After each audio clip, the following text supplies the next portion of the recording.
કેવી રીતે ભાઈ? હે ભગવાન, હું શું કરું? મારી પરિસ્થિતિ બહુ ખરાબ છે, પણ આ તો મારી વહાલી બહેનનું મામેરું. લોક લાજે મારું તો ભરવું તો પડશે જ ને. અને હા, જો મોટું મામેરું નહીં ભરું તો મારી બહેનના સાસરા તેને ટોણા મારશે, જે મારાથી તો સહન નહીં થાય, અને તેને જીવતી મારી નાખશે. અને તેની ઇજ્જતનો શું સવાલ રહેશે? મેં ગમે તે કરું પણ બહેનની ઇજ્જત ના જવી જોઈએ. આ બહેનની ઇજ્જતનો સવાલ છે. અને મને યાદ છે કે જાણે બનીએ મને કંકોત્રી આપીને તને ટોણો માર્યો તો. એક તો સાવ ગરીબ કંગાળ છે. મારા ઘર પ્રમાણે આ તારો મામેર ભરવાની તારી હેસિયત નથી. આ તો કંકોત્રી દેવી પડે ને એટલે દેવાયા છીએ.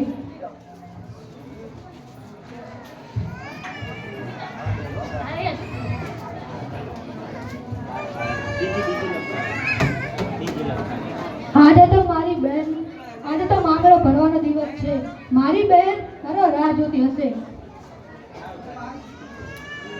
હે ભગવાન, આટલા બધા મહેમાનો સાલ મારો ભાઈ કેવી રીતે મામેરો લઈને આવશે? સમય તો થઈ ગયો છે, તે આવશે કે નહીં? ક્યાં ગયો તારો ભાઈ? સમય તો થઈ ગયો. તારો ભિખારી ભાઈ શું મામેરું લાવશે? જવા દો, આગળની વિધિ ચાલુ રાખો. ચિંતા ન કર, ભલે તારો ભાઈ ભિખારી હોય પણ આવશે જરૂર. ભલે તે જેવું તેવું મામેરું ભરે, મારી આબરૂ જશે પણ આવશે જરૂર. ભલે મારો ભાઈ ગરીબ હોય પણ તે મામેરું તો જરૂર લાવશે. અને તમે 365 દિવસ મારા પિયરિયાને મેણા મારો છો પણ આજના દિવસે તો ન બોલશો. ભલે તમે પૈસાદાર રહ્યા અને મેં ગરીબ, પણ સન્માન તો બધાને વાલું જ હોય ને. મારા નાનપણમાં જ મારા માતા પિતા દુનિયા જોઈને ચાલ્યા ગયા છે. હું મોટી છું અને મારો ભાઈ નાનો છે, અને મેં એને વહાલથી મોટો કર્યો છે. અને મને વિશ્વાસ છે કે તેની યથાશક્તિ પ્રમાણે તે જરૂર આવશે ને મામેરું ભરશે. જ્યારે આપણી સગાઈ અને લગ્ન થયા હતા ત્યારે અમે પણ સુખી જ હતા ને, પણ પિતાજીના કેન્સર થવાથી અમારે ઘર ખેતર વેચવા પડ્યા. અત્યારે અમારી પાસે કંઈ જ નથી, પણ હા, મારો ભાઈ દિલમાં ખૂબ જ અમીર છે. તે જરૂર આવશે ને મામેરું ભરશે. અત્યારે તો તે એકલો છે અને મહેનત મજૂરી કરીને પોતાનું ગુજરાન ચલાવે છે, પણ તે મારો ભાઈ છે અને ભાઈ બહેનના પ્રેમને તમે શું જાણો?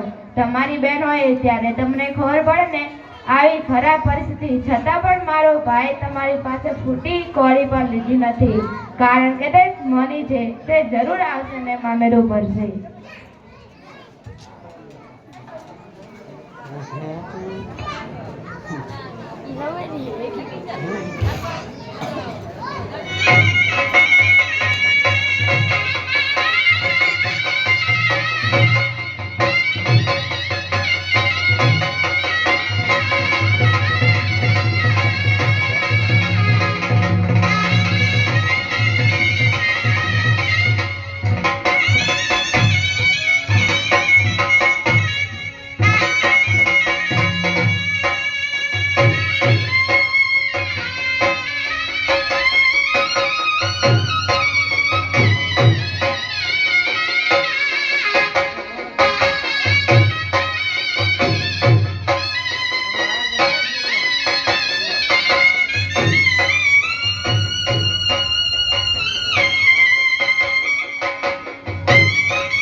બહેન, જો તારો ભાઈ મામેરીને આવી ગયો. તારી માટે મોંઘી સાડી, બનેવી માટે મોંઘો સૂટ, તારી સાસુ માટે સાડી, પાણી માટે ફર્નિચર, 1 લાખ રૂપિયા રોકડા ને 5 તોલાનો સેટ.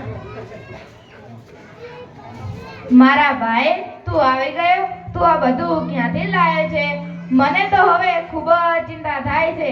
તે કઈ ખોટું કામ તો નથી કર્યું ને? હાશ, તે અમારી આબરૂ સાચવી લીધી. સમાજમાં અમારી ઇજ્જતના ધજાગરા થતા બચાવી લીધા.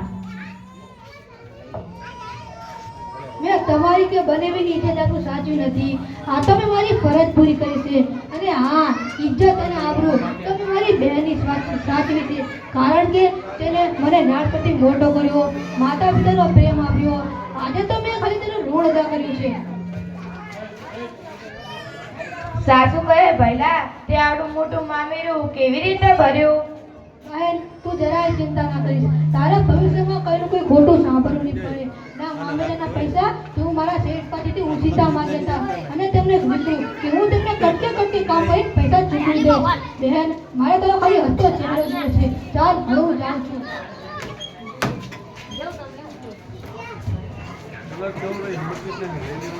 Hello,